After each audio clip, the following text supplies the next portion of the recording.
Hello and welcome. तो आज हम देखेंगे water movement up a plant के बारे में। सिंपली इसको हम एसेंट ऑफ सैप कहते हैं। और सैप क्या होता है? जो हमारा डाइल्यूट सोल्यूशन होता है वाटर का और मिनरल्स का जो जाइलम में फ्लो करता है उसे हम सैप कहते हैं। एसेंट या translocation of water usually upward movement होते हैं वाटर में, ठीक है। और ये नॉर्मली किसके थ्रू आते हैं? जो हमारे जाइलम में ट्रेजरी एलिमेंट्स होते हैं या टेचिड्स हैं, वेसल्स हैं, उनके थ्रू आते हैं। अब क्या मैकेनिज्म है जो एसेंट ऑफ सैप को फॉलो करती हैं? क्या क्या दो थियरीज डिस्कस की जाती हैं कि जिससे हमारा वाटर एक ऊंचाई तक जाता है। तो पहली थियरी है रूट प्रेशर थियरी और दूसरा ट्रांसपायरेशन पुल मॉडल। तो सबसे पहले हम रूट प्रेशर थियरी के बारे में बात करें तो इसको मैं डायरेक्टली थोड़ा समझाता हूँ। सपोज करो ये कुछ वाटर मॉलिक्यूल सॉइल में प्रेजेंट हैं। अब ये वाटर मॉलिक्यूल एब्जॉर्ब हो जाएंगे रूट ईयर के थ्रू, ठीक है। और ये वाटर मॉलिक्यूल हमारे कॉर्टेक्स से होते होते जाइलम के अंदर जाएंगे। तो जैसे जैसे जाइलम में वाटर मॉलिक्यूल और मिनरल्स भरते जाएंगे ये एक प्रेशर जनरेट करेगा और ये नीचे से पुश करेगा हमारे वाटर को यूपर की तरफ, ठीक है। तो यूजुअली क्या होगा कि हमारा जाइलम में यहाँ पे प्रेशर बढ़ जाएगा, प्रेशर इंक्रीज इनसाइड जाइलम, ठीक है। और ये प्रेशर यूजुअली एक तरीके से पॉजिटिव प्रेशर होता है ना। अब क्या होगा, यही प्रेशर रिस्पॉन्सिबल होता है कि जैसे अगर छोटा कोई प्लांट है, हर्बेसियस प्लांट है या सब कोई प्लांट है तो उनमें वाटर ऊंचाई तक चले जाते हैं। अब इन रूट प्रेशर के इफ़ेक्ट होते हैं जो हम ऑब्जर्व कर सकते हैं अपने डेली लाइफ में। तो क्या क्या है जो ऑब्जर्व करते हैं और कब वो टाइमिंग है जब हम ऑब्जर्व कर सकते हैं? इसको आप या तो एट नाइट में देख सकते हो या अर्ली मॉर्निंग में। और कैसे हमें पता चलेगा कि ये रूट प्रेशर की वजह से पता चल रहा? तो हम देखेंगे लीफ के मार्जिन्स पे कुछ वाटर ड्रॉपलेट्स निकलते हैं, ठीक है। और ये कहाँ से निकलेंगे? जो ओपनिंग होती है आप वेन्स की या वेनलेट्स वगैरह होते हैं उनकी ओपनिंग से। और इसी को हम गटेशन कहते हैं बेसिकली। अब इसको कैसे मैं एक डायग्राम से शो करता हूँ कि सपोज करो ये लीफ है, तो लीफ की ये वेन्स वगैरह जा रही हैं। तो जो वेन्स की ओपनिंग होती है, जैसे ये ओपनिंग है, ये ओपनिंग है, ओपनिंग है, इनसे ही वाटर के ड्रॉप आ जाते हैं, ठीक है। तो ये ड्रॉपलेट्स होती हैं और इन्हीं के थ्रू वाटर निकलता है, इसी को हम बोलते हैं गटेशन। तो एक सिंपल सा सवाल है कि guttation is a result of root pressure है, ठीक है।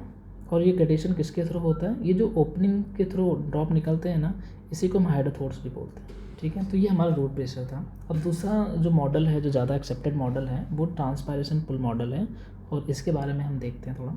ट्रांसपायरेशन पुल मॉडल को यूजुअली जिस साइंटिस्ट ने दिया था उनका नाम था डिक्सन एंड जॉली, ठीक है। और ये थियरी हमें ये एक्सप्लेन करती है कि ये बहुत ही रिलायबल होती है और ये थियरी बेसिकली बेस्ड होती है फिजिकल प्रॉपर्टी ऑफ वाटर पे, ठीक है। वाटर की क्या फिजिकल प्रॉपर्टी है उस पर डिपेंड करता है। तो मैं यहाँ पे लिख देता हूँ, ठीक है। अब हमारे वाटर्स में तीन क्वालिटीज़ हैं या तीन प्रॉपर्टी होती हैं।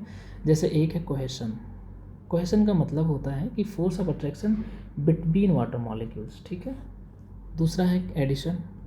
एडिशन होता है जो force of attraction between water molecule और जाइलम के बीच में, तो हमारे जो जाइलम वेसल्स हैं और वाटर मॉलिक्यूल हैं उनके बीच में। और तीसरा होता है जो वाटर की अपनी प्रॉपर्टी है, सरफेस टेंशन। और इन तीनों की वजह से हमें बेसिकली दो प्रॉपर्टी मिलती है, एक हाई टेंसाइल स्ट्रेंथ मिलेगा और एक हाई कैपिलरिटी मिलती है, ठीक है।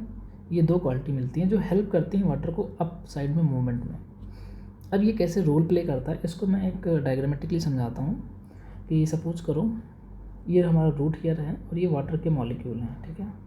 अब ये वाटर के मॉलिक्यूल डिफ्यूजन के थ्रू हमारे रूट ईयर में जाते हैं और रूट ईयर से मूव करते हुए चले जाएंगे। तो कॉर्टेक्स में पानी आ गया, जाइलम में पानी आ गया, खूब सारे पानी आ गया, ठीक है। तो अभी तक तो हमारा रूट प्रेशर काम कर रहा था, ये थोड़ी ऊंचाई तक तो पुश कर दे रहा है हमारे वाटर मॉलिक्यूल को, लेकिन आगे कैसे पहुँचेगा, लीफ के एंड पे कैसे जाएगा? तो एक चीज़ होता है, सिंपली हमने पढ़ा है इससे पहले कि ट्रांसपायरेशन होता है, वाटर वेपर के फॉर्म में निकल जाते हैं। तो सपोज करो यहाँ वाटर मॉलिक्यूल ऐसे लगा होगा, कई सारे वाटर मॉलिक्यूल होंगे और ये वेपर के फॉर्म में वाटर उड़ रहे हैं, ठीक है, बाहर की तरफ जा रहे हैं। तो एक पुल क्रिएट हो जाता है, यहाँ पे एक पुल क्रिएट हो जाएगा और ये पुल क्या करेगा कि जो पीछे वाला वाटर मॉलिक्यूल है उसको अपनी तरफ खींच लेगा। अब ये प्रॉपर्टी वाटर की है कि कोहेशन भी लग रहा है, एडिशन भी लग रहा है, तो ये पुल होते होते चले भी जाते हैं। तो सारे अपने आप को खींचते चले जाएंगे, हर आगे वाला वाटर मॉलिक्यूल पीछे वाले वाटर मॉलिक्यूल को खींचेगा, पुलिंग फोर्स लगती है यहाँ पे, ठीक है। और ये कैसा है? क्योंकि आप नेगेटिव काम कर रहे हो तो इसको हम बोलते हैं नेगेटिव हाइड्रोस्टेटिक प्रेशर लग रहा है। तो हमारा वाटर मॉलिक्यूल पुलिंग हो गया या खींच लिया गया है।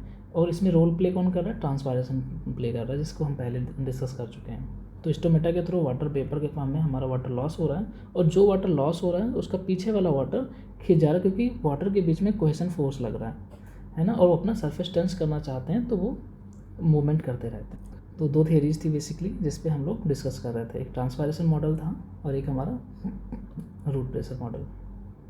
आई होप आपको ये समझ आया।